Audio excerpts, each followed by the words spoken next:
Narrado por Silvia Martínez para mi canal Despertar es Audiolibros.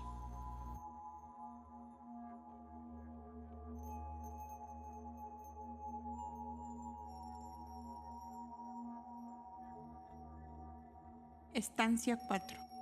Creación de las primeras razas. 14. Creación de los hombres. 15. Son ellos sombras vacías. 16. Los creadores están perplejos sobre cómo han de crear un hombre pensante. 17. Lo que requiere la formación de un hombre perfecto. 14.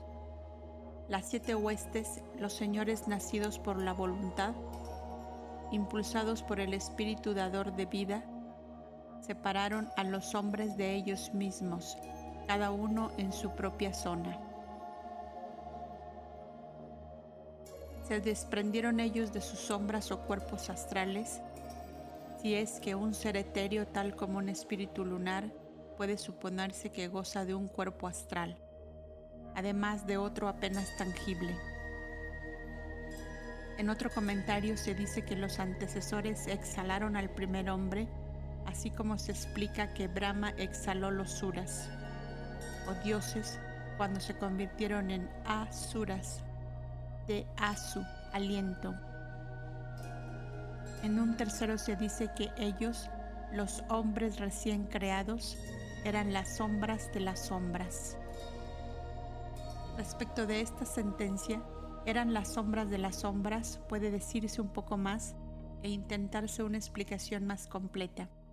El primer proceso de la evolución de la humanidad es mucho más fácil de aceptar que el que le sigue, aunque todos esos procesos serán rechazados y puestos en duda hasta por algunos cabalistas, especialmente los occidentales, que estudian los efectos presentes, pero que han descuidado el estudio de sus causas primarias. Ni tampoco se cree la escritora competente para explicar un modo de procreación tan difícil de ser apreciado, excepto por los ocultistas orientales. Por lo tanto, es inútil entrar aquí en detalles acerca del proceso. Aunque se haya minuciosamente detallado en los libros secretos, porque solo conduciría a hablar de hechos desconocidos hasta ahora del mundo profano, y por tanto, a que fuesen erróneamente comprendidos. Un Adán hecho del polvo del suelo se creerá siempre preferible por cierta clase de estudiantes a uno proyectado del cuerpo etéreo de su creador. Por más que del primer proceso jamás se ha oído hablar, al paso que el segundo es familiar, como todos saben, a muchos espiritistas en Europa y en América, quienes más que nadie deben comprenderlo. Porque quien haya que presenciado el fenómeno de una forma que se materializa surgiendo de los poros de un médium y otras veces de su costado izquierdo, puede dejar de admitir por lo menos la posibilidad de semejante nacimiento. Si hay en el universo seres tales como los ángeles o espíritus, cuya esencia incorpórea puede constituir una entidad inteligente, a pesar de la ausencia para nosotros de todo organismo sólido, y si hay quien cree que un Dios creó al primer hombre del polvo y alentó en él un alma viviente, y hay millones y millones que creen ambas cosas, ¿qué es lo que esta doctrina nuestra tiene de tan imposible? Muy pronto amanecerá el día en que el mundo tenga que escoger entre aceptar la milagrosa creación del hombre y también del cosmos de la nada, según la letra muerta del Génesis, o un primer hombre nacido de un eslabón fantástico que hasta ahora falta en absoluto el antecesor común del hombre y del verdadero mono. Entre estos dos errores, la filosofía oculta aparece. Ella enseña que la primera estirpe humana fue exhalada de la propia esencia de seres superiores semidivinos. Si este proceso se considera anormal o hasta inconcebible, porque es desusado en la naturaleza o en el estado actual de la evolución, sin embargo, Su posibilidad está probada por la autoridad de ciertos hechos espiritistas. ¿Cuál de las tres hipótesis o teorías, preguntamos, es pues la más razonable y menos absurda? Ciertamente nadie que no sea un materialista de alma ciega podrá objetar a la enseñanza oculta.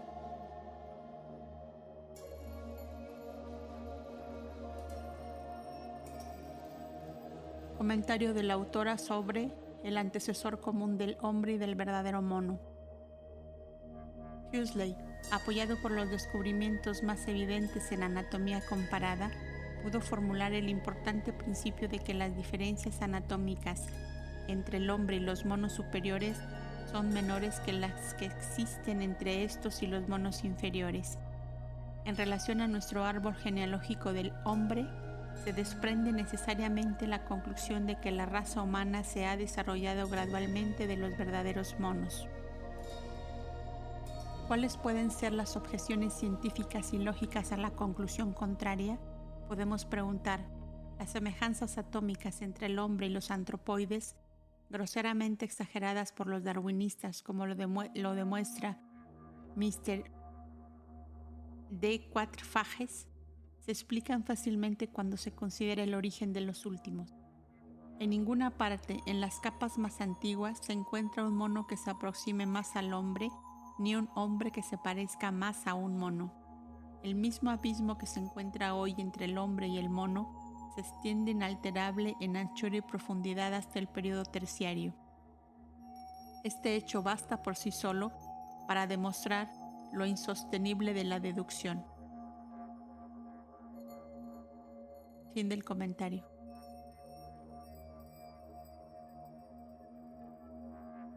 Ahora bien, según se ha mostrado, sabemos por esta última que el hombre no fue creado como ser completo que ahora es, por más imperfecto que aún parezca. Hubo una evolución espiritual, una psíquica, una intelectual y una animal, de lo más elevado a lo más bajo, así como un desarrollo físico desde lo simple y homogéneo hasta lo más complejo y heterogéneo. Bien que no del todo con arreglo a las líneas que nos trazan los evolucionistas modernos. Esta doble evolución en dos direcciones contrarias necesitó varias edades, de naturaleza y grados diversos de espiritualidad e intelectualidad para construir el ser conocido ahora como hombre. Además, la ley una absoluta, siempre en acción e infalible, que procede siempre del mismo modo desde una eternidad o manvantara a otra, siempre proporcionando una escala ascendente a lo manifestado o lo que llamamos la gran ilusión, Mahamaya, pero sumergiendo al espíritu más y más profundamente en la materialidad por un lado y luego redimiéndolo por medio de la carne y libertándolo. Esta ley, decimos, emplea para estos fines a seres de otros planos superiores, hombres o mentes, manus, de acuerdo con sus exigencias kármicas. En este punto se recomienda nuevamente al lector que se dirija a la filosofía y religión indas. El esoterismo de ambas es el mismo que el de nuestra doctrina secreta, por mucho que la forma difiera y varíe. Sobre la identidad y diferencias de los poderes que encarnan. Los progenitores del hombre, llamados en la India padres, pitaras o pitris, son los creadores de nuestros cuerpos y principios inferiores. Ellos son nosotros mismos como primeras personalidades y nosotros somos ellos. El hombre primordial sería hueso de sus huesos y carne de su carne. Si ellos tuviesen huesos y carne, según se ha dicho, eran seres lunares. Los que dotaron al hombre de su ego consciente, inmortal, son los ángeles solares. Ya se les considere así metafórica o literalmente. Los misterios del ego consciente o alma humana son grandes. El hombre esotérico de estos ángeles solares es literalmente los señores Nat, de devoción incesante y perseverante, Pranidhana. Por tanto, los del quinto principio Manas parecen estar relacionados o haber originado el sistema de los yogis que hacen del pranidhana su quinta observancia. Ya se ha explicado por qué los ocultistas transhimalaicos los consideran como evidentemente idénticos a los que en la India son denominados Kumaras, Agnisvatas y los Varishats. Cuán precisa y verdadera es la expresión de Platón, cuán profunda y filosófica es su observación sobre el alma o ego humano cuando lo definió como un compuesto de lo mismo y de lo otro. Sin embargo, cuán poco ha sido comprendida esta alusión, dado que el mundo le atribuyó el significado de que el alma era el aliento de Dios, de Jehová. Es lo mismo y lo otro, según dijo el gran filósofo iniciado, pues el ego, el yo superior, cuando inmergido con y en la mónada divina, es el hombre y sin embargo lo mismo que lo otro. El ángel en él encarnado es lo mismo que el Mahad universal. Los grandes escritores clásicos y filósofos sintieron esta verdad al decir que debe haber algo dentro de nosotros que produce nuestros pensamientos, algo muy sutil, es un aliento, es fuego, es éter, es quintesencia, es una delicada semejanza, es una inteligencia, es un número, es armonía.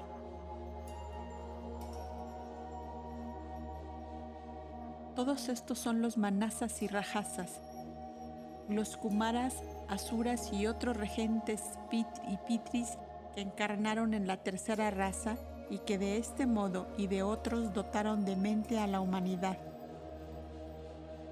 Hay 7 clases de pitris, como se muestra más adelante, 3 incorpóreos y 4 corpóreos y 2 especies, los Agnisvata y los Varishad. Y podemos añadir que así como hay 2 especies de pitris, así también hay una noble y triple serie de Varishad y de Agnisvata.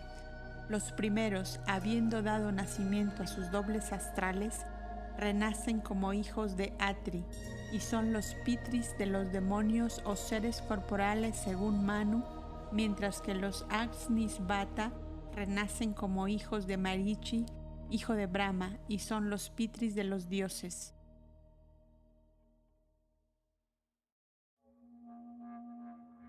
Comentario de la escritora sobre los pitris de los dioses. Matsya y Padma Puranas y Kuluka en el Manava Dharma Sastra, volumen 3, página 195.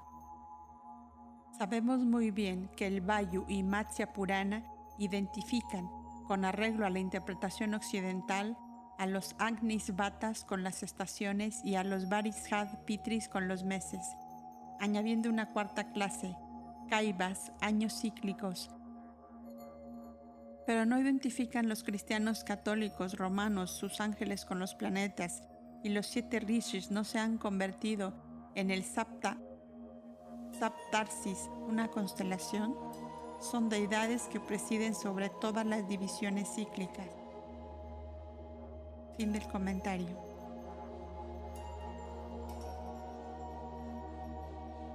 El Vayu Purana declara que los 7 órdenes de Pitris fueron originalmente los primeros dioses, los Vairajas, a quienes Brahma con el ojo del yoga contempla en las esferas eternas y que son los dioses de los dioses. El Matsya añade que los dioses los adoraron.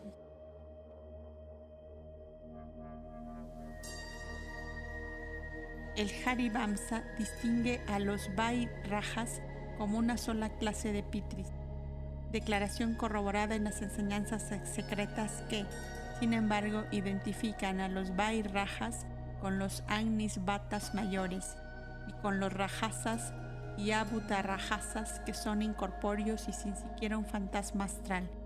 En la mayoría de los manuscritos se dice que Vishnu encarnó y por medio de ellos. En el Manvantara Raivata, también Hari, el mejor de los dioses, nació de Sambhuti como el divino Manasa, originándose de las deidades llamadas Rajasas. Sambhuti era una hija de Daksa y esposa de Marichi, el padre de los Agnisvata, quienes juntamente con los rajasas están siempre asociados con manasas, según observa una sánscritista mucho más hábil que Wilson, Mr. Fitzer Warhol. Manasa no es un nombre apropiado para una deidad asociada con los rajasas. Parece que tiene en él a Manasam, lo mismo que Manas, con el cambio de terminación requerido para expresar la personificación de varón. Todos los hijos de Viraja son Manasa, dice Nilakanta, y Viraja es Brahma. Por tanto, los pitris incorpóreos son llamados Vairajas por ser los hijos de Viraja, dice el Vayu Purana. Podríamos multiplicar nuestras pruebas ad infinitum, pero es inútil. El sabio comprenderá nuestro significado, al que no lo es, no se le pide tal cosa. Hay 33 crores o 330 millones de dioses en la India. Todos ellos pueden ser devas, pero de ningún modo dioses, en el sentido elevado espiritual que se atribuye al término. Pero según observó el sabio conferenciante sobre el Bhagavad Gita, este es un error desgraciado que generalmente cometen los europeos. Deva es una especie de ser espiritual y como la misma palabra se emplea en el lenguaje ordinario para significar a un dios, no se deduce de esto que tenemos si rendimos culto a 33 crores de dioses. Estos seres, como puede naturalmente inferirse, tienen cierta afinidad con uno de los 3 upadis, principios fundamentales, constituyentes en que hemos dividido al hombre. Los nombres de las deidades de cierta clase mística cambian con cada manvantara. Así, los 12 grandes dioses Hayas creados por Brahma para que le ayudasen en la obra de la creación, en el principio mismo del Kalpa, y que abstraídos en Samadhi descuidaron el crear, por cuya razón cayó sobre ellos la maldición de nacer repetidamente en cada manvantara hasta el 7º, son llamados respectivamente Ajitas, Tusitas, Satyas, Haris, Vaikuntas, Savyas y Adityas. Son Tusitas en el 2º Kalpa y Adityas en este periodo de Vaisvasvata, además de otros nombres para cada deidad, pero ellos son idénticos a los manasas o rajasas y estos a nuestros dhyan chohans que encarnan. Sí, además de esos seres que como los yaksas, gandharvas, kinaras, etc., considerados en sus individualidades, habitan el plano astral, hay verdaderos devas, y a estas clases pertenecen los adityas, vairajas, los kumaras, los asuras y todos esos seres celestiales elevados a quienes la enseñanza oculta llama manasvin, los sabios, los primeros de todo, y quienes hubieran podido convertir a todos los hombres en los seres espiritualmente intelectuales conscientes de sí que serán, si no hubiesen sido condenados a caer en la generación y a renacer ellos mismos como mortales por haber descuidado su deber. 15. 7 veces 7 sombras de hombres futuros nacieron cada una de su propio color y especie, cada una inferior a su padre. Los padres, los sin huesos, no podían dar vida a los seres con huesos. La progenie de ellos fue Bhutá, sin forma ni mente, y por esa razón son ellos llamados la raza Chaya. Inciso A. Manu, como se ha hecho notar ya, viene de la raíz man, pensar, por tanto, es un pensador. Es muy probable que de esta palabra sánscrita se derive el mens latino, mente, el menes egipcio, la mente maestra, la monas pitagórica o unidad pensante consciente, también la mente y hasta nuestro manas o mente, el 5º principio del hombre. De aquí que estas sombras fuesen llamadas amanasa sin mente. Para los brahmanes, los pitris son muy sagrados porque son los progenitores o antecesores de los hombres, los primeros manushas en esta tierra. Y el brahman les hace ofrendas cuando tiene un hijo. Se les rinden más honores y su ritual es más importante que el culto de los dioses.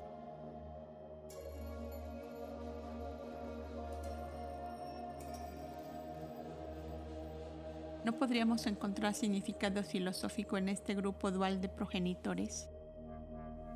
Estamos los pitris divididos en 7 clases. Nos encontramos nuevamente aquí el número místico. Casi todos los Puranas están de acuerdo en que 3 de estas son arupa, sin forma, mientras que 4 son corpóreas. Las primeras son intelectuales y espirituales, y las segundas materiales y desprovistas de inteligencia. Esotéricamente, los asuras son los que forman las 3 primeras clases de pitris, nacidos en el cuerpo de la noche, mientras que las otras 4 fueron producidos del cuerpo del crepúsculo. Según el Vayu Purana, sus padres, los dioses, fueron condenados a nacer imbéciles en nuestra tierra. Las leyendas están intencionalmente confundidas y muy veladas. En una son los pitris los hijos de los dioses y en otra los de Brahma, mientras que en una tercera los hace instructores de sus propios padres. Las huestes de las 4 clases materiales fueron las que crearon simultáneamente a los hombres en las 7 zonas. Ahora, respecto de las 7 clases de pitris, cada una de las cuales es a su vez dividida en 7, dirigiremos una palabra a los estudiantes y una pregunta al profano. Esa clase de los yanis del fuego, que identificamos con fundamentos innegables con los Agnis Vatas, se llama en nuestra escuela el corazón del cuerpo Dhyan Chojánico, y se dice que encarnó en la tercera raza de hombres y los hizo perfectos. La mistagogía esotérica habla de la relación misteriosa que existe entre la esencia o substancia hebdomádica de este corazón angélico y el del hombre, cuyo órgano físico mismo y funciones psíquicas y espirituales son una reflexión, por decirlo así, una copia en el plano terrestre del modelo prototipo de arriba. ¿Por qué, se pregunta, ha de haber una repetición tan extraña del número 7 en la estructura anatómica del hombre? ¿Por qué tiene el corazón 4 cavidades inferiores y 3 divisiones superiores que corresponden de modo tan extraño a la división septenaria de los principios humanos, separados en 2 grupos, el superior y el inferior? ¿Y por qué ha de encontrarse la misma división en las varias clases de pitris y especialmente nuestros yanis del fuego? ¿Por qué? Como se ha dicho ya, estos seres caen en 4 principios, o llámaseles como se quiera, corpóreos o groseros, y 3 incorpóreos o sutiles. ¿Por qué los 7 plexos nerviosos del cuerpo radian 7 rayos? ¿Por qué hay esos 7 plexos y por qué 7 capas distintas en la piel humana? El comentario dice: habiendo proyectado sus sombras y hecho hombres de un elemento éter, los progenitores vuelven a ascender a Mahaloka, de donde descienden periódicamente cuando el mundo se renueva para dar nacimiento a nuevos hombres. Los cuerpos sutiles permanecen sin inteligencia, manas, hasta el advenimiento de los suras, dioses, llamados ahora asuras, no dioses. No dioses para los brahmanes, quizá, pero los soplos más elevados para los ocultistas, toda vez que esos progenitores pitris, los informa e intelectuales, rehúsan construir el hombre, pero le dotan de mente. Las 4 clases corpóreas crean tan solo el cuerpo.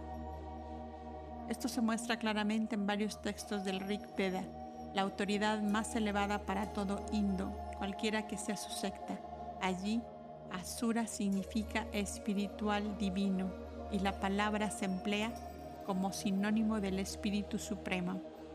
Y el término Asura, en el sentido de un dios, se aplica a Varuna e Indra y principalmente a Agni, habiendo sido los 3 en los tiempos antiguos, los 3 dioses más elevados antes de que la teomitología brahmánica desnaturalizase el significado de casi todo el contenido de las escrituras arcaicas. Pero como la clave está ahora perdida, los asuras apenas son mencionados.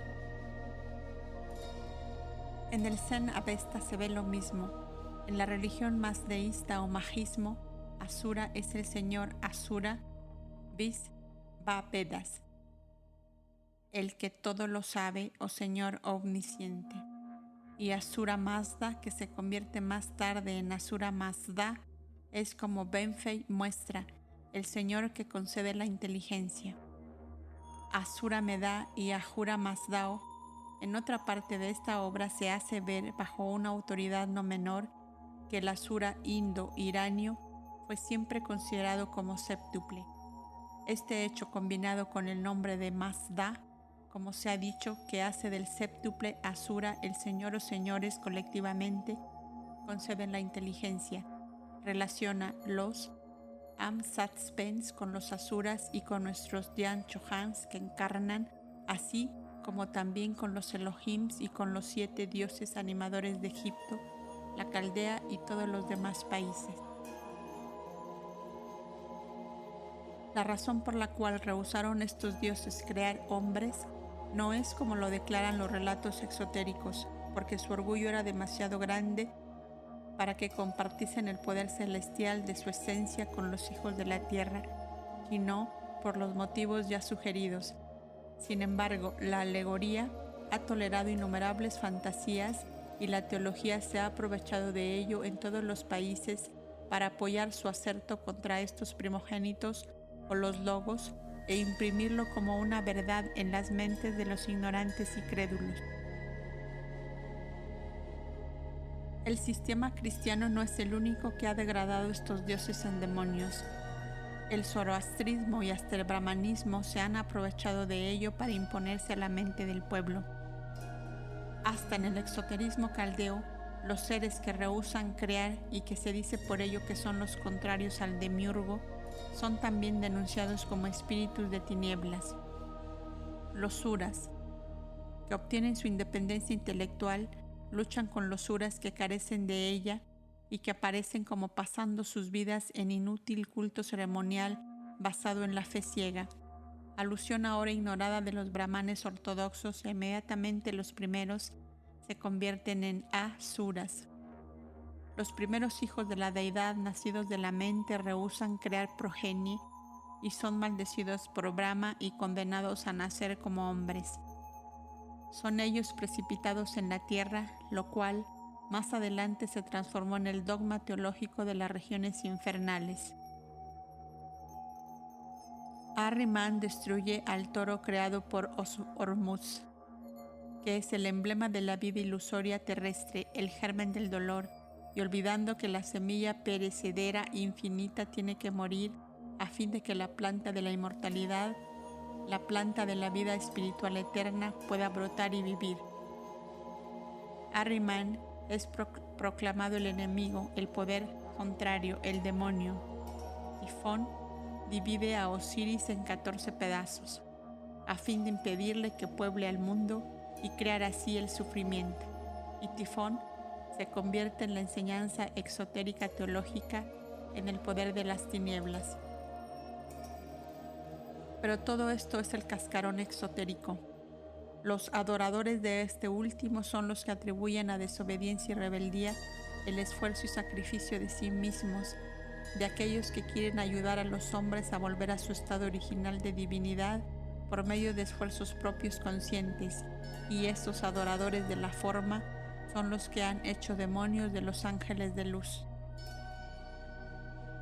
La filosofía esotérica, sin embargo, enseña que una tercera parte de los yanis, esto es, las 3 clases de Pitri a Rupa dotados de inteligencia, la cual es un soplo informe, compuesto de sustancias intelectuales no elementarias, fue sencillamente condenada por la ley del karma y de la evolución a renacer o encarnar en la tierra. Algunos de estos serán nirmanakayas, de otros manvantaras. De aquí que los encontremos en todos los Puranas reapareciendo en este globo en el tercer Manvantara, le hace tercera raza raíz, como reyes, rishis y héroes. Esta doctrina, siendo demasiado filosófica y metafísica para ser comprendida por las multitudes, fue, como ya se ha dicho, desfigurada por el sacerdocio, con objeto de sostener su dominio sobre aquellas por medio del temor supersticioso. Los supuestos rebeldes, pues, eran sencillamente aquellos que, obligados por la ley kármica a beber la copa de hiel hasta su última amarga gota, tuvieron que encarnar de nuevo, convirtiendo así en entidades pensantes responsables a las estatuas astrales proyectadas por sus hermanos inferiores. Se dice que algunos rehusaron porque no poseían los materiales requeridos, esto es, un cuerpo astral, pues eran arupa. La negativa de otros se fundaban en que habían sido adeptos y yogis en manvantaras lejanos precedentes, otro misterio, pero más adelante como Nimanakatyas se sacrificaron por el bien y la salvación de las mónadas que esperaban su turno y que de otro modo hubieran tenido que permanecer en suspenso durante edades incontables en formas irresponsables, a semejanza de los animales, aunque en apariencia humanas. Puede ser una parábola y una alegoría dentro de una alegoría. Su solución se deja a la intuición del estudiante si lee lo que sigue con su vista espiritual.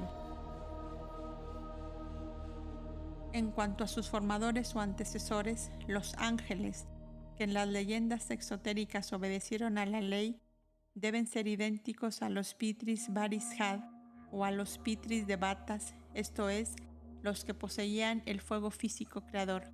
Ellos solo podían crear o más bien revestir las mónadas humanas con sus yoes astrales, pero no podían hacer al hombre a su imagen y semejanza. El hombre no puede ser como uno de nosotros, dijeron los dioses creadores, encargados de la construcción del animal inferior, sino superior. Que ellos creasen la semejanza del hombre de su propia esencia divina significa, esotéricamente, que ellos fueron los que se convirtieron en la primera raza, participando así de su destino y posterior evolución. No quisieron, simplemente porque no podían, dar al hombre esa chispa sagrada que arde y se convierte en la flor de la razón humana y en la conciencia de sí mismos, porque no la tenían para darla. Esto quedó para aquella clase de devas que se simbolizaron en Grecia bajo el nombre de Prometeo. Para aquellos que no tenían nada que hacer con el cuerpo físico, pero sí todo con el hombre puramente espiritual. Cada clase de creadores dota al hombre con lo que tiene para dar. La una construye su forma externa, la otra le da su esencia, que más adelante se convierte en el yo humano superior, debido a los esfuerzos personales del individuo, pero no podían hacer a los hombres como ellos mismos eran, perfectos por ser impecables, impecables porque solo tenían los primeros pálidos y vagos contornos de los atributos, y estos todos perfectos desde el punto de vista humano, blancos, puros y fríos como la nieve virgen, donde no hay lucha, no hay mérito. La humanidad del mundo terrestre no estaba destinada a ser creada por los ángeles del primer soplo divino. Por tanto, se dice que ellos rehusaron crear, y el hombre tuvo que ser formado por creadores más materiales, quienes a su vez solo podían dar lo que tenían en sus propias naturalezas y no más. Los dioses puros, subordinados a la ley eterna, solo podían proyectar de sí mismos sombras de hombres, un poco menos etéreos y espirituales, menos divinos y perfectos que ellos mismos, que eran sombras todavía. La primera humanidad, por tanto, fue una pálida copia de sus progenitores, aunque etéreos, demasiado materiales para ser una jerarquía de dioses y demasiado espirituales y puros para ser hombres dotados como estaban de todas las perfecciones negativas, ninguna. La perfección, para ser tal, tiene que salir de la imperfección. Lo incorruptible tiene que desenvolverse de lo corruptible. teniendo a esto último como su vehículo, base y contraste. Luz absoluta es obscuridad absoluta y viceversa. De hecho, no hay ni luz ni tinieblas en los reinos de la verdad. El bien y el mal son gemelos, la progenie del espacio y del tiempo, bajo el dominio de Maya. Separarlos, cortando toda relación, y ambos morirán. Ninguno de los dos existe per se, pues cada uno tiene que ser engendrado y creado por el otro a fin de venir a la existencia. Ambos tienen que ser conocidos y apreciados antes de ser objeto de percepción. De aquí que, en la mente mortal, tengan que estar separados. Sin embargo, como la distinción ilusoria existe, requiere ella un orden inferior de ángeles creadores para crear globos habitados, especialmente el nuestro, o para manejar la materia en este plano terrestre. Los filósofos gnósticos fueron los primeros en pensar así dentro del periodo histórico y en inventar varios sistemas sobre esta teoría. Por esto, en sus esquemas de la creación, nos encontramos siempre a sus creadores ocupando un lugar en el mismo pie de la escala del ser espiritual. Para ellos, los que crearon nuestra tierra y sus mortales estaban colocados en el límite mismo de la materia mayábica, y sus partidarios fueron enseñados a pensar, con gran disgusto de los padres de la Iglesia, que de la creación de esas razas miserables en sentido moral y espiritual que favorece nuestro globo, ninguna divinidad superior podía ser responsable, sino solo los ángeles de una jerarquía inferior, a cuya clase relegaron al Dios judío Jehová. Notas de la autora. La filosofía esotérica, sin embargo, enseña que esta tercera parte, de lo cual proviene el acerto subsiguiente de la visión de San Juan, que refiere su Apocalipsis, acerca de el gran dragón rojo con 7 cabezas y 10 cuernos y 7 coronas sobre sus cabezas, cuya cola atrajo la tercera parte de las estrellas del cielo y las lanzó a la tierra.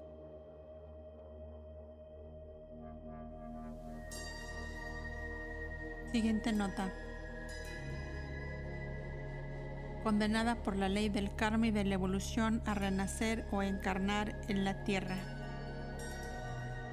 El versículo "las lanzó a la tierra" muestra claramente su origen en las alegorías más grandiosas y antiguas de los místicos arios, quienes después de la destrucción de los gigantes y hechiceros atlantes ocultaron la verdad astronómica, física y divina por ser una página de la teogonía precósmica. Bajo diversas alegorías, su interpretación esotérica real es una verdadera teodicea de los llamados ángeles caídos, los que quisieron y los que no quisieron, los creadores y los que rehusaron crear. Hállanse ahora confundidos del modo más intrincado por los cristianos católicos, quienes olvidan que su arcángel más elevado, San Miguel, a quien muestran venciendo, dominando y asimilándose al dragón de la sabiduría y del sacrificio propio divino, ahora desnaturalizado y calumniado como Satán, fue el primero que rehusó crear. Esto ha causado confusiones sin fin. Tampoco comprende la teología cristiana el lenguaje paradójico del Oriente y su simbolismo, que hasta llega a explicar, en el sentido de la letra muerta, el rito exotérico chino, budista e hindú de hacer ruido durante ciertos eclipses para espantar al gran dragón rojo que había formado un complot para llevarse la luz. Pero aquí, la luz significa la sabiduría esotérica, y ya hemos explicado suficientemente el significado secreto de los términos dragón, serpiente, etc., todos los cuales se refieren a adeptos e iniciados. Siguiente nota.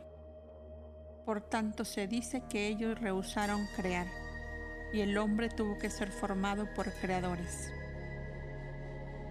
A pesar de todos los esfuerzos en contrario, la teología cristiana, habiendo cargado con la relación esotérica hebrea de la creación del hombre, la cual entiende literalmente, no puede encontrar ninguna disculpa razonable para su Dios, el Creador, que produce un hombre desprovisto de mente y de razón, ni puede tampoco justificar el castigo que siguió a un acto del que Adán y Eva podían alegar non compos.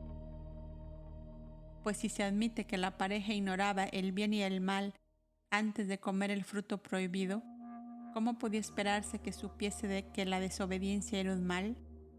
Si el hombre primitivo estaba destinado a permanecer semi-inteligente o más bien ininteligente, entonces su creación no tenía objeto y era hasta cruel. Si era producida por un Dios omnipotente y perfecto, pero Adán y Eva, hasta en el Génesis, se muestra que fueron creados por una clase de seres divinos inferiores, los Elohims, que son tan celosos de sus prerrogativas personales como criaturas razonables e inteligentes que no permiten que el hombre sea como uno de nosotros. Esto es claro, aún en el sentido de la letra muerta de la Biblia. Así pues, los gnósticos tenían razón al considerar al Dios judío como perteneciendo a una clase inferior, material y no muy santa de habitantes del mundo invisible. Siguiente nota. Ninguna divinidad superior podía ser responsable, sino los ángeles de una jerarquía inferior. En Isis sin Velo se dan algunos de estos sistemas gnósticos. Uno está tomado del Codex Nazareus, la escritura de los nazarenos, quienes, aunque existieron mucho antes del tiempo de Cristo y aún antes de las leyes de Moisés, eran gnósticos y muchos de ellos iniciados. Tenían sus misterios de la vida en Nazaret antiguo y moderno, y sus doctrinas son un eco fiel de las enseñanzas de la doctrina secreta, algunas de las cuales estamos tratando ahora de explicar.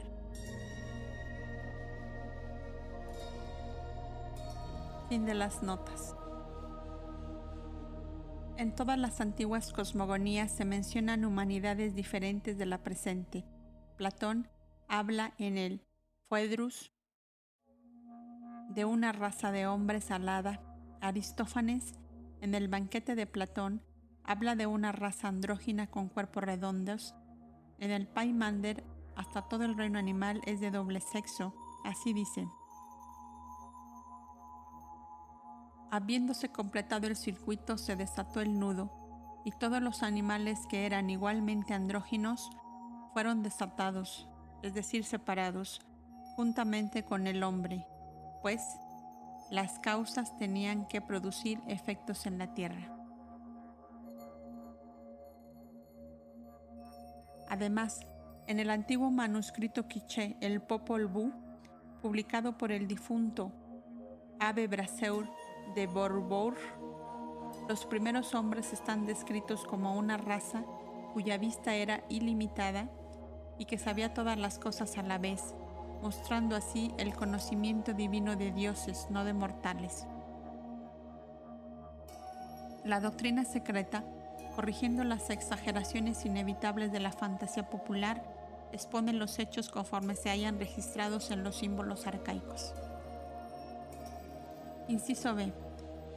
Estas sombras nacieron cada uno de su propio color y especie, cada una también inferior a su padre o creador, porque este último era un ser completo de su especie. Los comentarios atribuyen la primera frase al color o complexión de cada raza humana evolucionada de este modo. En el Pymander, los 7 hombres primitivos creados por la naturaleza del hombre celeste participan todos de las cualidades de los 7 gobernadores o regentes que amaban al hombre, su propio reflejo y síntesis. En las leyendas Norse reconocemos en Asgard la morada de los dioses, así como también en los mismos Ases.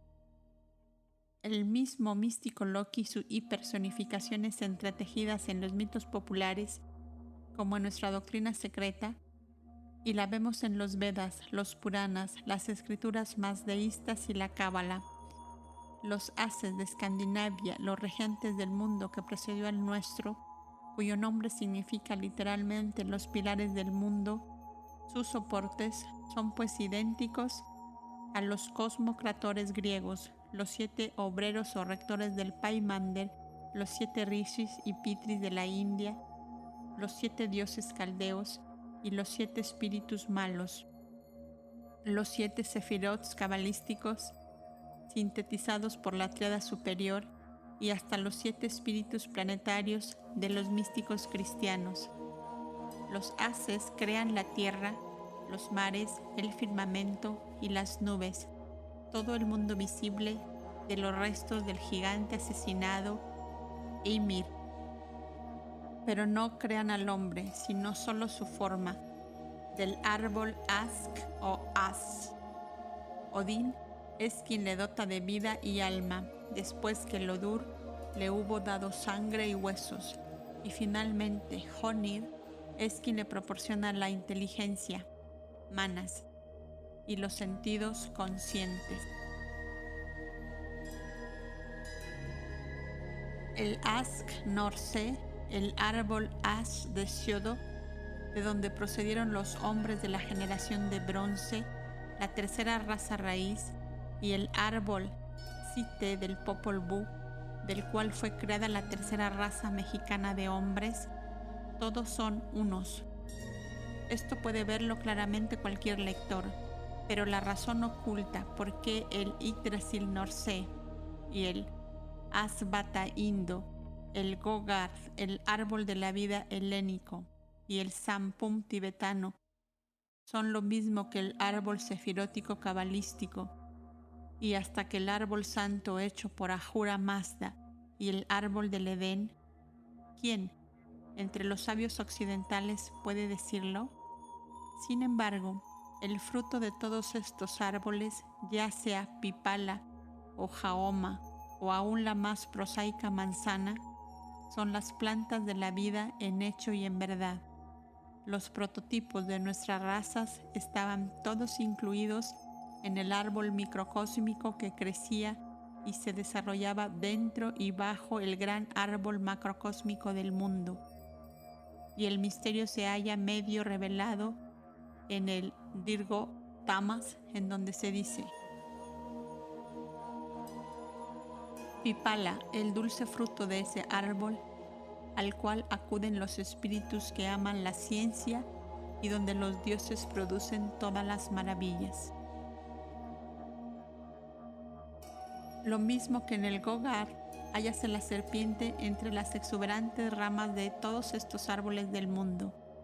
Pero al paso que el árbol macrocósmico es la serpiente de la eternidad y de la absoluta sabiduría misma, las que moran en el árbol microcósmico son las serpientes de la sabiduría manifestada.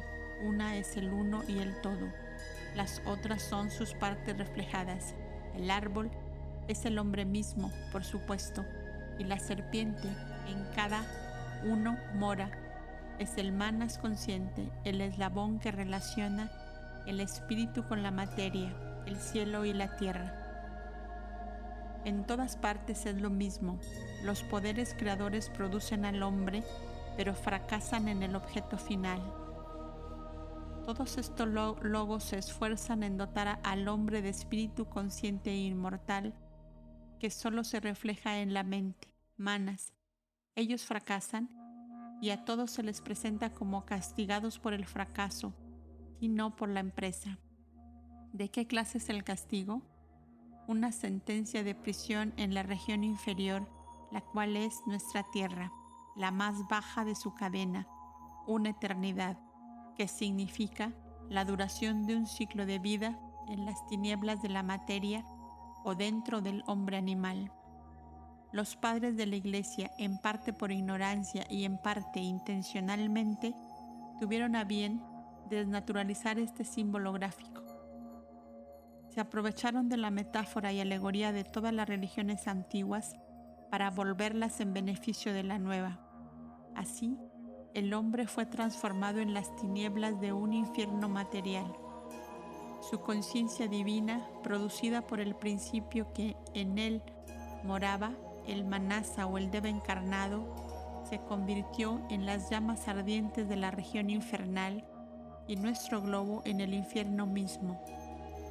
Pipa la Jaoma, el fruto del árbol del conocimiento, fueron denunciados como el fruto prohibido, y la serpiente de la sabiduría, la voz de la razón y de la conciencia, permaneció identificada durante edades como el ángel caído, el cual es el antiguo dragón, el demonio. Lo mismo sucede con los demás símbolos elevados. La suástica, el símbolo más sagrado y místico de la India, la cruz jaina, como la llaman ahora los masones, a pesar de su relación directa y hasta de su identidad con la cruz cristiana, ha sido deshonrada del mismo modo. Es el signo del demonio, nos dicen los misioneros indos. No brilla en la cabeza de la gran serpiente de Vishnu, en el Sesananta de 1000 cabezas, en las profundidades de Patala, el Naraka o infierno hindú. Así es, pero ¿qué es Ananta? Lo mismo que Sesha. Es el casi infinito ciclo manvantárico del tiempo y se convierte en el tiempo infinito mismo cuando se le llama Ananta, la gran serpiente de 7 cabezas, sobre la cual reposa Vishnu, la deidad eterna, durante la inactividad praláyica. ¿Qué tiene Satán que ver con este símbolo altamente metafísico? La suástica es el símbolo más filosóficamente científico de todos, como también el más comprensible. Es el resumen en unas pocas líneas de toda la obra de la creación o de la evolución, debiera más bien decirse, desde la cosmogonía hasta la antropogonía, desde el parabrahman indivisible desconocido a la humilde moneda de la ciencia materialista, cuyo génesis es tan desconocido a esa ciencia como lo es el de la deidad absoluta misma. La suástica se ve a la cabeza de los símbolos religiosos de toda nación antigua. Es el martillo del obrero, en el libro de los números caldeo, el martillo de que ya se ha hecho mención en el Book of Council Mystery, que arranca chispas del pedernal, espacio, cuyas chispas se convierten en mundos. Es el martillo de Thor, el arma mágica formada por los enanos contra los gigantes o las fuerzas titánicas precósmicas de la naturaleza que se rebelan y que, al paso que viven en la región de la materia, se resisten a ser dominadas por los dioses, los agentes de la armonía universal, y tienen que ser primero destruidas. Esta es la razón por la cual el mundo está formado de los restos del Ymir asesinado. La suástica es el Mjolnir, el martillo tempestuoso. Y por esto se dice que cuando los haces, los dioses santos, después de ser purificados por el fuego de las pasiones y sufrimientos en sus encarnaciones, se hacen dignos de habitar en el Ida en eterna paz. Entonces el Mjolnir será inútil. Esto sucederá cuando las cadenas de Hel, la diosa reina de la región de la muerte, no los aprisione más, pues el reino del mal habrá pasado. Las llamas de Surtur no los habían destruido, ni tampoco aún las aguas devastadoras de los diversos diluvios. Allí estaban los hijos del Thor. Trajeron el Mjolnir con ellos, no como arma de guerra, sino como martillo con el cual iban a consagrar los nuevos ciclos y la nueva tierra. Verdaderamente muchos son sus significados. En la obra macrocósmica, el martillo de la creación, con sus 4 brazos vueltos en ángulos rectos, se refiere al continuo movimiento y evolución del cosmos invisible de las fuerzas. En la del cosmos manifestado y de nuestra Tierra, indica la rotación de los ejes del mundo y sus cinturones ecuatoriales en los ciclos del tiempo. Las 2 líneas que forman la suástica significan el espíritu y la materia, y los 4 garfios indican el movimiento en los ciclos de revolución, aplicado al microcosmos, al hombre lo muestra como un eslabón entre el cielo y la tierra. La mano derecha levantada al extremo de un brazo horizontal, la izquierda señalando a la tierra. En la tabla esmeraldina de Hermes, el brazo derecho alzado está inscrito con la palabra solve, el izquierdo con la palabra coagula. Es un signo alquímico, cosmogónico, antropológico y mágico, todo a la vez, con 7 claves para su significado interno. No es demasiado decir que el simbolismo compuesto de este signo universal, de los más sugestivos, contiene la clave de los 7 grandes misterios del cosmos, nacido de los conceptos místicos de los primitivos arios y colocado por ellos en el vestíbulo mismo de la eternidad, en la cabeza de la serpiente Ananta. Encontró su muerte espiritual en las interpretaciones escolásticas de los antropoformistas de la Edad Media.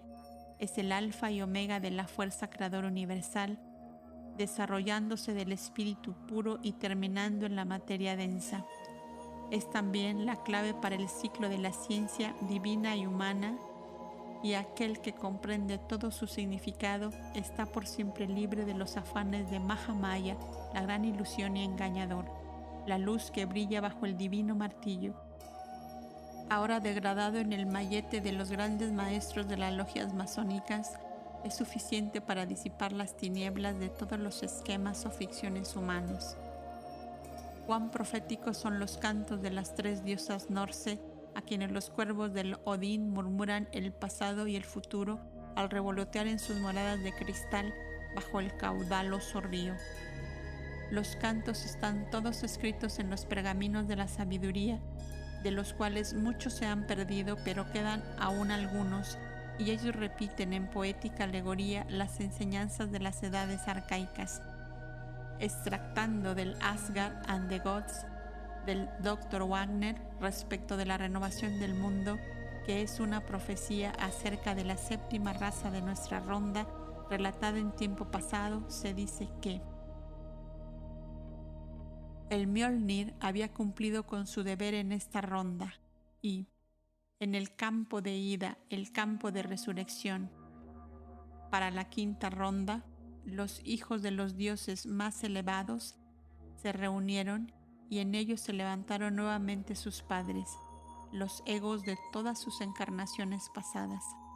Hablaron del pasado y del presente y recordaron la sabiduría y profecías de sus antecesores, que se habían cumplido todas, cerca de ellos, pero invisibles para ellos, estaba el uno fuerte y potente que gobierna todas las cosas, hace la paz entre los que están irritados y dirige las leyes eternas que rigen al mundo. Todos sabían que estaba allí, sentían su presencia y poder, pero ignoraban su nombre. A su mandato, la nueva tierra surgió de las aguas del espacio. Al sur, sobre el campo de ida, hizo otro cielo llamado Audlang, y más lejos un tercero conocido por Gwynplaine. Sobre la cueva de Gimil fue erigido un palacio maravilloso que estaba cubierto de oro y que brillaba resplandeciente al sol. Estos son los 3 globos de nuestra cadena que ascienden gradualmente. Allí fueron los dioses entronizados, como lo estaban antes, y gozaban de su restauración y de los buenos tiempos. Desde las alturas de Gimil, el 7º globo, el más elevado y puro, miraban a los dichosos descendientes de Liv Razir, el Adán y Eva, futuros de la humanidad purificada, y les indicaban que subiesen más arriba, que se elevasen en conocimiento y sabiduría, en piedad y en obras de amor, paso a paso, de un cielo a otro, hasta que finalmente pudiesen unirse a las divinidades en la casa del Todo Padre. El que conozca las doctrinas del budismo esotérico sabiduría, aunque tan imperfectamente bosquejadas hasta ahora, verá claramente la alegoría que contiene lo arriba citado. Su significado más filosófico será mejor comprendido si el lector piensa detenidamente sobre el mito de Prometeo. Más adelante se le examina a la luz del Pramanta Indo. degradado en un símbolo puramente fisiológico por algunos orientalistas y tomado solo en conexión con el fuego terrestre, su interpretación es un insulto a todas las religiones, incluso el cristianismo, cuyo misterio más grande es así arrastrado a la materia. La fricción del divino Pramanta y Arani solo podía presentarse bajo esta imagen a las ideas brutales de los materialistas alemanes, peores que los cuales no hay ninguno. Es verdad que el niño divino Agni, según el lenguaje sánscrito que se convirtió en Ignis, entre los latinos nació de la unión de Pramanta y Arani, que es la swastika, durante la ceremonia del sacrificio. ¿Pero qué indica esto? Bastri Bhisma-Karaman es el artista y carpintero divino, y es también el padre de los dioses y del fuego creador en los Vedas. Es tan antiguo y tan sagrado el símbolo que apenas hay excavación hecha en los lugares de las ciudades antiguas en que no se haya encontrado. Cierto número de discos de tierra cocida llamados fusaioles fueron encontrados por el doctor Zillman bajo las ruinas de la antigua Troya. Ambas forman la suástica y la cruz. Fueron sacadas en gran número. Su presencia era una prueba más de que los antiguos troyanos y sus antecesores eran arios puros.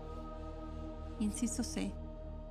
El chaya, como ya se ha explicado, es la imagen astral. Tiene este sentido en las obras sánscritas, así Asangna, la conciencia espiritual, la esposa de Surya, el sol, se la muestra retirándose a la espesura para llevar una vida ascética y dejando a su esposo su chaya, sombra o imagen. 16.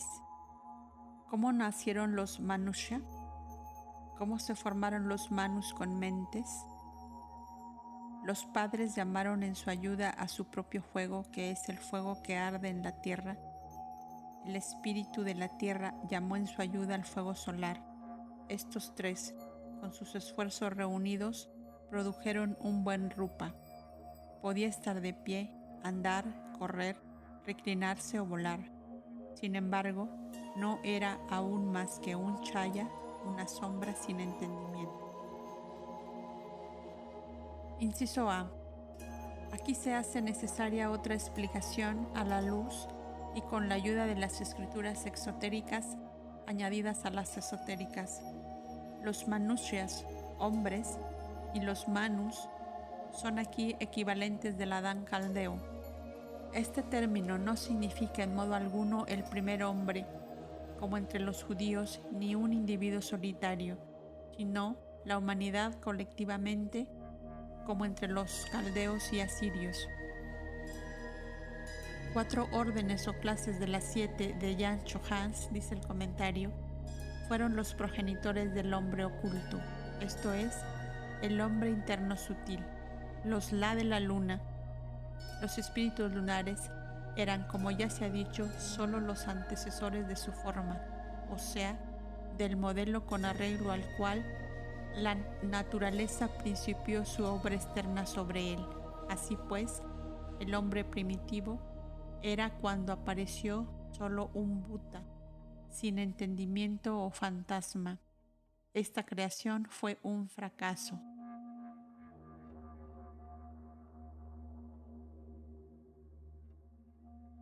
Nota de la autora sobre los Butas sin entendimiento. No está claro por qué Butas es traducido por los orientalistas como espíritus malos en los Puranas. En el Vishnu Purana, la shloka dice sencillamente: demonios espantosos por su color de monos y por carnívoros, y la palabra en la India significa ahora espectros, fantasmas etéreos o astrales, mientras que en la enseñanza esotérica significa substancias elementales, algo hecho de esencia atenuada, no compuesta, y específicamente el doble astral de todo hombre o animal.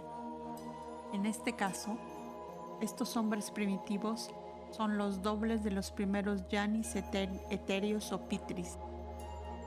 Fin de la nota. Inciso B. Esta tentativa fue un nuevo fracaso. Es la alegoría de la vanidad de la naturaleza física en sus inútiles esfuerzos por construir por sí sola siquiera un animal perfecto, y menos al hombre, pues los padres, los ángeles inferiores, son todos espíritus de la naturaleza y los elementales superiores también poseen una inteligencia especial suya, pero esto no es bastante para construir un hombre pensante. Era necesario el fuego viviente, ese fuego que da a la mente humana su percepción y conciencia propias, o manas, y la progenie de Parvaka y Suchi son los fuegos eléctricos, animal y solar, que crean animales y por tanto solo podían proporcionar una constitución física viviente a este primer modelo astral del hombre. Los primeros creadores, pues, eran los pigmaliones del hombre primitivo. No pudieron animar la estatua intelectualmente. Esta estancia, como veremos, es muy sugestiva. Explica ella el misterio y llena el vacío entre el principio animador del hombre, el yo superior o mónada humana, y la mónada animal. Ambas, una y la misma, aunque la primera está dotada de inteligencia divina y la segunda de solo la facultad del instinto. ¿Cómo se explica esta diferencia y la presencia de ese yo superior en el hombre? El comentario dice: los hijos de Mahat son los vivificadores de la planta humana. Son ellos las aguas que caen en el árido suelo de la vida latente y la chispa que vivifica al animal humano. Son ellos los señores de la vida espiritual eterna. En el principio, en la segunda raza, algunos de los señores solo exhalaron parte de su esencia en los Manushya, hombres, y algunos tomaron al hombre por morada. Esto muestra que no todos los hombres fueron encarnaciones de los divinos rebeldes, sino solo unos pocos de entre ellos. El resto solo tuvo su quinto principio simplemente avivado por la chispa arrojada en él, lo cual explica la gran diferencia entre las capacidades intelectuales de los hombres y razas. Si los hijos de Mahat no hubiesen, alegóricamente hablando, saltado a través de los mundos intermedios en su impulso hacia la libertad intelectual, el hombre animal no hubiese podido jamás elevarse más allá de esta tierra y llegar por medio del propio esfuerzo a la meta final. La peregrinación cíclica hubiese tenido que ejecutarse a través de todos los planes de la existencia en estado semi-inconsciente, si no completamente, tal como sucede con los animales. A esta rebelión de la vida intelectual contra la mórbida inactividad del espíritu puro es debido que seamos lo que somos, hombres conscientes de sí mismos y pensantes, con las posibilidades y atributos de los dioses en nosotros, tanto para el bien como para el mal. Por tanto, los rebeldes son nuestros salvadores. Que el filósofo medite bien sobre esto y más de un misterio se le aclarará. Solo por la fuerza atractiva de los contrastes pueden los dos polos, el espíritu y la materia, ser cementados juntos en la tierra y fundidos en el fuego de la experiencia consciente de sí y del sufrimiento, e encontrarse unidos en la eternidad. Esto revelará el significado de muchas alegorías hasta ahora incomprensibles, llamadas neciamente fábulas. Explica para empezar la declaración que se hace en el Paimander de que el hombre celeste, el Hijo del Padre, que participaba de la naturaleza y esencia de los 7 gobernadores o creadores y regentes del mundo material, miró a través de la armonía y, arrollando la fuerza de los 7 círculos de fuego, demostró así e hizo manifiesta la naturaleza innata descendente. Explica todos los versos de la narración hermética, como también la alegoría griega de Prometeo, pero Lo que es más importante sobre todo, explica los muchos relatos alegóricos acerca de las guerras en el cielo, incluso la del Apocalipsis respecto del dogma cristiano de los ángeles caídos. Explica la rebelión de los ángeles más antiguos y elevados y lo que significa el ser lanzados del cielo a las profundidades del infierno, o sea, la materia. Resuelve hasta la reciente perplejidad de los asiriólogos que expresan su asombro por conducto del difunto George Smith del siguiente modo. Mi primera idea acerca de esta parte de la rebelión era que la guerra con los poderes del mal precedió a la creación. Ahora creo que siguió a la relación de la caída.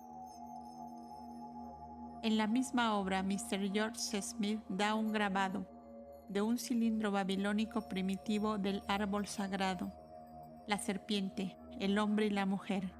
El árbol tiene 7 ramas, 3 en el lado del hombre, 4 en el lado de la mujer. Estas ramas son típicas de las 7 razas raíces, en la tercera de las cuales, a su misma terminación, tuvo lugar la separación de los sexos y la llamada caída en la generación. Las 3 razas primeras fueron sin sexo, luego hermafroditas. Las otras 4, varón y hembra, separados uno de otro, según nos dice el escritor. El dragón que, en la relación caldea de la creación, conduce el hombre al pecado, es la criatura de Tiamat, el principio viviente del mar y del caos, que era contrario a las deidades cuando la creación del mundo. Esto es un error. El dragón es el principio masculino o falo, personificado o más bien animalizado, y Tiamat, la encarnación del espíritu del caos, del abismo u océano, es el principio femenino, la matriz. El espíritu del caos y desorden se refiere a la perturbación mental a que condujo. Es el principio sexual, atractivo, magnético que fascina y seduce, el elemento siempre viviente y activo que lanza al mundo entero en el desorden, el caos y el pecado. La serpiente seduce a la mujer, pero esta última es la que seduce al hombre, y ambos están incluidos en la maldición kármica, aunque solo como un resultado natural de una causa producida. George Smith dice: es claro que el dragón está incluido en la maldición de la caída y que los dioses, los Elohim celosos al ver que el hombre de barro se convertía a su vez en un creador, lo mismo que todos los animales, invocaron sobre la cabeza de la raza humana todos los males que afligen a la humanidad. La sabiduría y el conocimiento le serán perjudiciales, tendrá querellas de familia, se someterá a la tiranía, irritará a los dioses, sufrirá desengaños en sus deseos, dirá oraciones inútiles, cometerá pecados futuros. No hay duda que el asunto está continuado en líneas subsiguientes, pero nuevamente se halla interrumpida la narración y solo se reanuda en donde los dioses se están preparando para la guerra con los poderes del mal, los cuales son dirigidos por Tiamat, la mujer. Este relato está omitido en el Génesis para fines monoteístas, pero es una conducta errónea, nacida sin duda del temor y de la consideración a la religión dogmática. El tratar de restaurar los fragmentos caldeos por medio del Génesis, toda vez que este último, mucho más moderno que los fragmentos, es el que debe ser explicado por estos. 17. El aliento necesitaba una forma. Los padres se la dieron. El aliento necesitaba un cuerpo denso. La tierra lo modeló. El aliento necesitaba el espíritu de vida. Los las solares le exhalaron en su forma. El aliento necesitaba un espejo de su cuerpo. Nosotros le dimos el nuestro, dijeron los yanis. El aliento necesitaba un vehículo de deseos. Lo tiene, dijo el agotador de las aguas. Pero el aliento necesitaba una mente para abarcar el universo. No podemos dar eso. Dijeron los padres. Jamás la tuve, dijo el espíritu de la tierra. La forma sería consumida si yo le diera la mía, dijo el gran fuego. El hombre permaneció en Bhuta, vacío e insensato. Así dieron la vida los sin hueso a los que se convirtieron en hombres con huesos en la tercera. Como en el comentario de la estancia 5 se verá una explicación completa, bastarán ahora algunas observaciones. El padre del hombre físico primitivo o de su cuerpo es el principio eléctrico vital que reside en el sol. La luna es la madre, a causa de ese misterioso poder de la luna que tiene una influencia decisiva en la gestación y generación humanas, las cuales regula, como la tienen el desarrollo de las plantas y animales.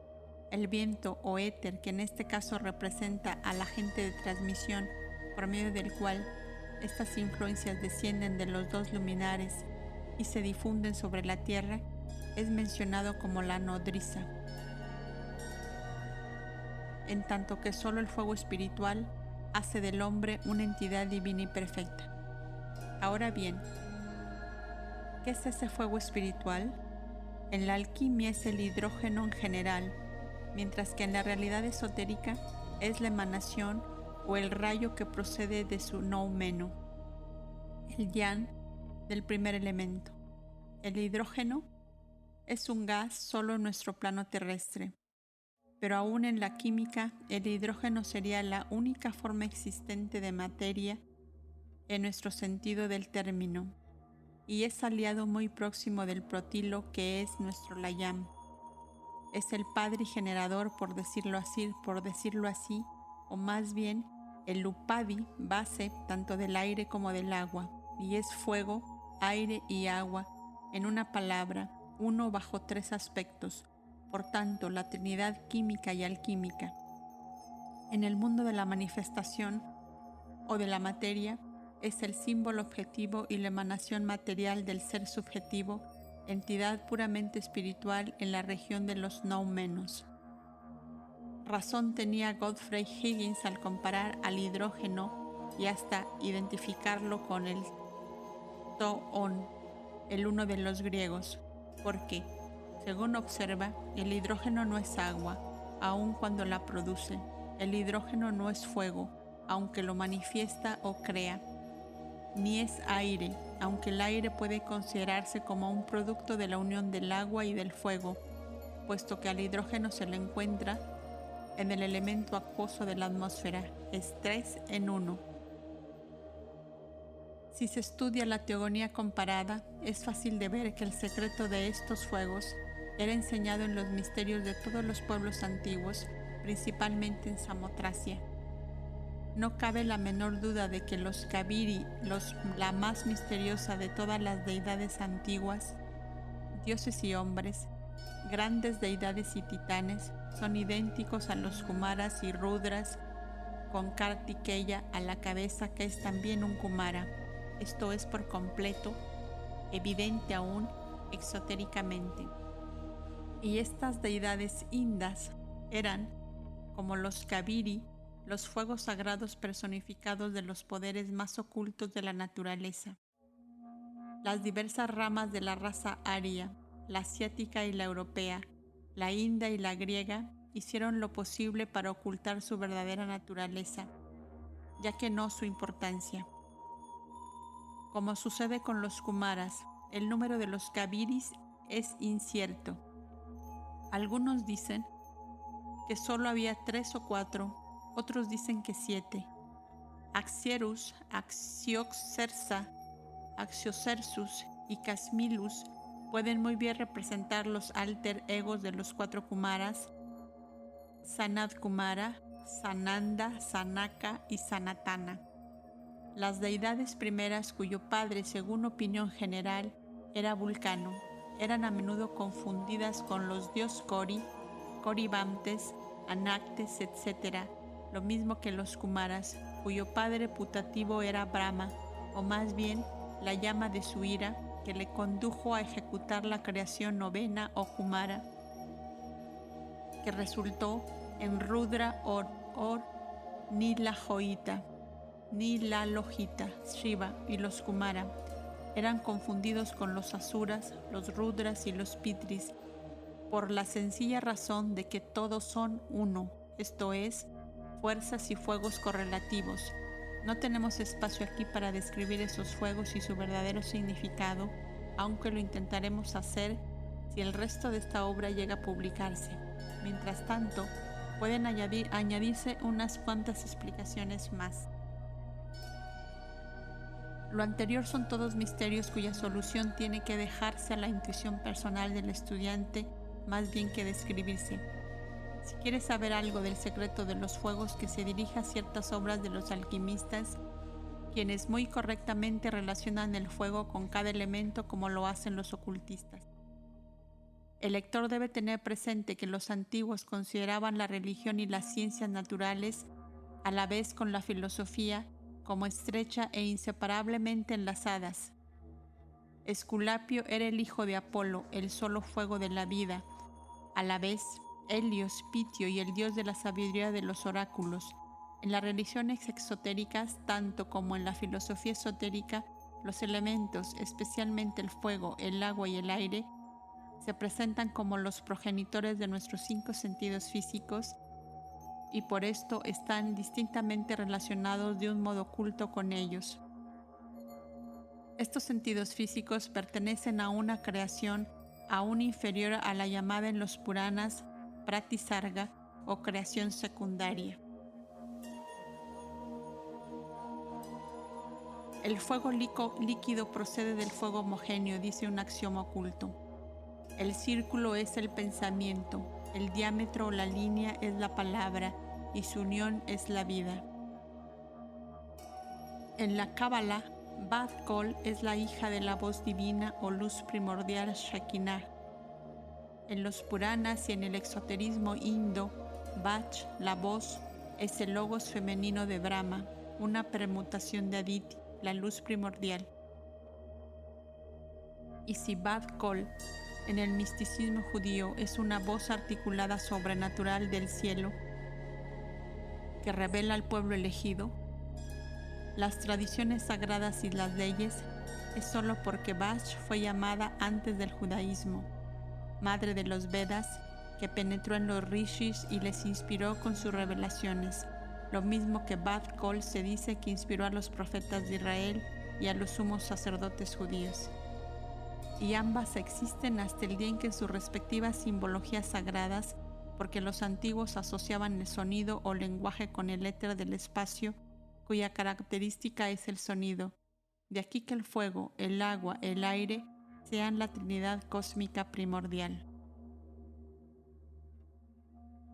Yo soy tu pensamiento, tu Dios más antiguo que el principio húmedo, la luz que radia dentro de las tinieblas, que es el caos, y la palabra resplandeciente de Dios, que es el sonido, es el Hijo de la Deidad. Nota de la autora sobre esto último. Paimander, los adversarios del hinduismo pueden llamar a lo anterior panteísmo, politeísmo o lo que quieran. Si la ciencia no está ciega por los prejuicios, verá en este relato un conocimiento profundo de las ciencias naturales y físicas, así como también las de las metafísicas y psicología. Pero para ver esto hay que estudiar las personificaciones y luego convertirlas en átomos químicos. Se verá entonces que satisfacen tanto a la ciencia física como hasta la puramente material, y también a los que ven en la evolución la obra de la gran causa desconocida en sus aspectos fenomenales e ilusorios. Fin de la nota. Así pues, tenemos que estudiar bien la creación primaria antes de poder comprender la secundaria.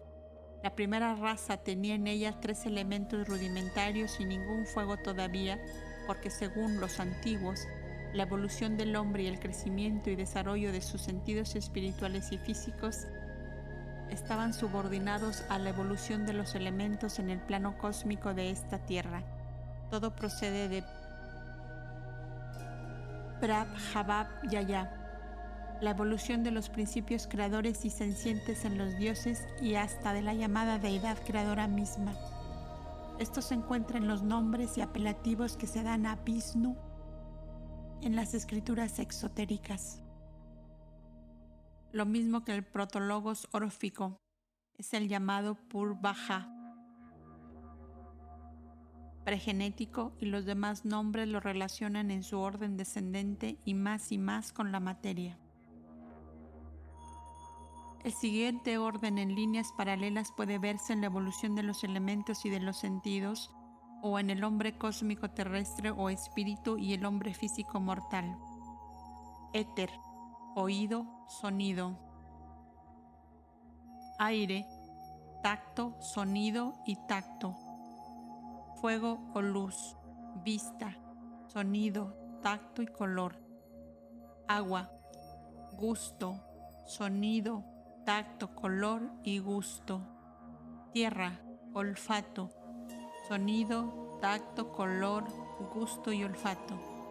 Como se ve, cada elemento añade a sus características propias las de su predecesor, así como cada raza raíz añade el sentido característico de la raza anterior. Lo mismo sucede en la creación septenaria del hombre, que se desarrolla gradualmente en 7 etapas y con los mismos principios, como se mostrará más adelante.